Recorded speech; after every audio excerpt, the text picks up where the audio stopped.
เ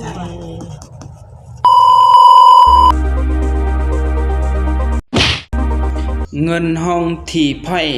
จะเป็นเงินเติมบัตรอย่างเดียวเงินห้องวีพ่อยจะเป็นเงินสดเงินห้องซีพ่อยจะเป็นเงินสำระสะสางเงินห้องแพ็กเกจจะเป็นเงินมุนแอคทีฟให้รหัสที่กระเจ้าสมัครมาใหม่แล้วเฮาจะอธิบายแต่ละห้องเงินว่าเฮาจะใช้มันแบบใดเงินห้องที่พ่อยจะเป็นเงินเติมเฮ็ดหยังบ่ได้เฮ็ดได้เฉพาะเติมบัตรอย่างเดียวสามารถเติมได้ทุกเครือข่ายเลยต่อมาคือเงินห้องวีพ่อยอันนี้เป็นเงินสดเฮาสามารถเฮ็ดธุรกรรมได้หลากหลายอย่างมื้อนี้เฮามีเงินสดเฮาสามารถโอนคืนห้องที่พ่อยเป็นบัตรเติมได้โอนให้รหัสอื่นได้โอนเข้าบัญชีธนาคารได้และก็ปลดล็อกหรือว่าแอคทีฟให้รหัสที่กระเจ้าสมัครมาใหม่ได้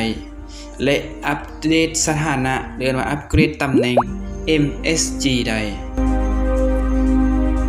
ต่อมาคือเงินห้องสีพ่อย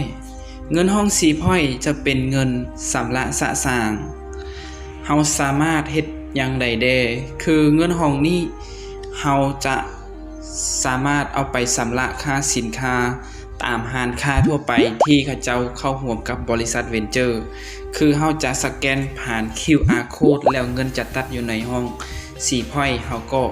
เอาสินค้ามาถือว่าเป็นการสำระสะสางเนาะต่อมาคือเงินห้องแพ็กเกจจะเป็นเงินมุนการปลดล็อกหรือแอคทีฟให้รหัสที่กระเจ้าสมัครมาใหม่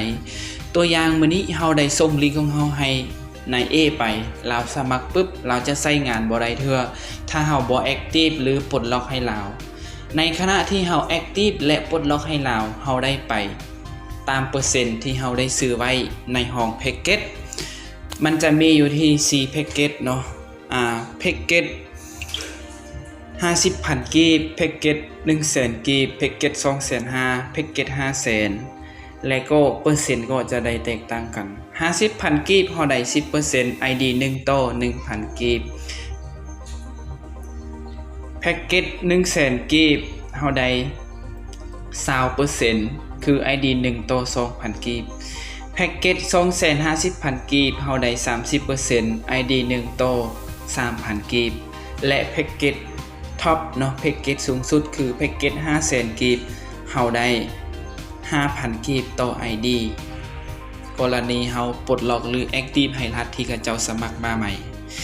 จุดดีของมันก็คือเฮาจะได้ทุกๆปีครบรอบมือที่เขาเจ้าสมัครเพราะว่าระบบของเฮาจะเสียเป็นรายปีเนาะปีนึง 10,000 กีบในนั้นเนาะท่านใดที่ว่ายังบ่มีเงินในห้องแพ็กเกจเทื่อแนะนำให้เฮาไปซื้อมาไว้ก่อนเนาะเพื่อหยังเพื่อว่าเฮาจะได้มุนเอาเปอร์เซ็นต์จากบริษัทถ้าเฮาบ่มีเงินในห้องแพ็กเกจมันจะตัดเงินในห้อง4พ้อยวีพ้อยถ้าว่าเฮาจะได้เปอร์เซ็นต์บ่เฮาจะบ่ได้ฉะนั้นเฮาต้องซื้อมาไว้เจ้าเนาะมาฮอดนี้ก็ถือว่าหมดสำหรับการแนะนำแล้วเฮามาพบกันใหม่ในวิดีโอต่อไป